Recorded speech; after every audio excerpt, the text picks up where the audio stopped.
mà bong bóng này tầm này bà mới nhom vay kêu tật tray sạch cô nhiên dương bà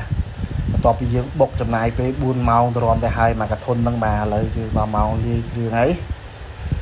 គ្រឿងវាអត់មានអីច្រើនពិបាកអីទេបងប្អូនមកមានតែស្ករប៊ីចេងអំបិលម្សៅ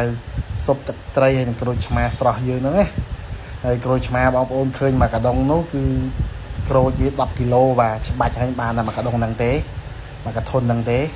ខ្ញុំមិនដែលថ្លឹងមើលថាមកកធនហ្នឹងបានប៉ុន្មានគីឡូទេអញ្ចឹងហើយបងប្អូនខ្ញុំសួរខ្ញុំអត់ដឹងទេដឹងតែមក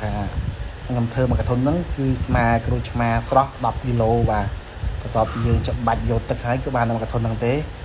ហើយយើងប្រើគ្រឿងទៅតាមអ្វីដែលយើងធ្លាប់ដាក់ដូចរាល់ដងអញ្ចឹងណាហើយបងប្អូនសួរថា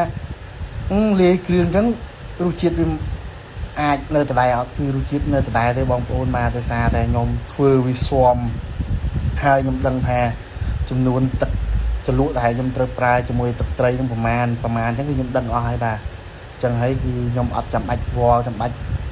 លាយថ្លឹងអីទេបាទដូចខ្ញុំដឹងអញ្ចឹងដឹងតែមកកធនហ្នឹងគឺប្រើក្រូចឆ្មា10គីឡូបាទគឺដឹងតែប៉ុណ្្នឹងទេបាទហើយគ្រឿងក្រូវដែលខ្ញុំបានដាក់ហ្នឹងគឺសុំខ្ញុំថ្លឹងគីឡូតាំងពីខ្ញុំធ្វើលើកទី1អញ្ចឹងលើកទី2លើកទី3លើកទី4រហូតដល់សប្តាហ៍ថ្ងៃគឺខ្ញុំមិនចាំបាច់ថ្លឹងទេគឺខ្ញុំដឹងច្បាស់ថាត្រូវដាក់ប៉ុន្មានអញ្ចឹងណាចឹងបងប្អូនខ្លះសួរតែបងដាក់អញ្ចឹងទៅតិចរសជាតិខុសអត់ខុសទេបងប្អូននៅតែដដែលហ្នឹងគាត់ថាខុសតែរសជាតិហឹរខ្លាំងឬក៏ហឹរតិចទេដោយសារមានភៀវខ្លះហ្នឹងគាត់តម្រូវចង់បានហឹរខ្លាំងអញ្ចឹងគឺខ្ញុំតម្រូវទៅអាទិត្យហ្នឹងមានភៀវភាគច្រើនចូលចិត្តហឹរខ្លាំងអញ្ចឹងអាទិត្យហ្នឹងខ្ញុំត្រូវប្រើហឹរខ្លាំងជាងអាទិត្យមុនបន្តិចអញ្ចឹងទៅ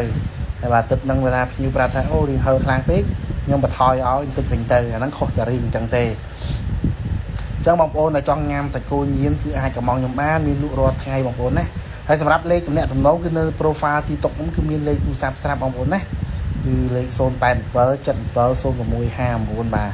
ហើយបងប្អូនអាចចូលមើល profile រ TikTok រ Facebook ខ្ញុំក៏បានដែរគឺខ្ញុំមាន post account TikTok account Facebook ខ្ញុំអញ្ចឹងណា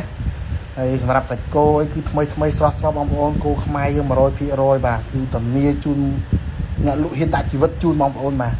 គឺគោខ្មែរយើង 100% បាទឥឡូវនេះយើងធ្វើហើយដែរក៏រៀង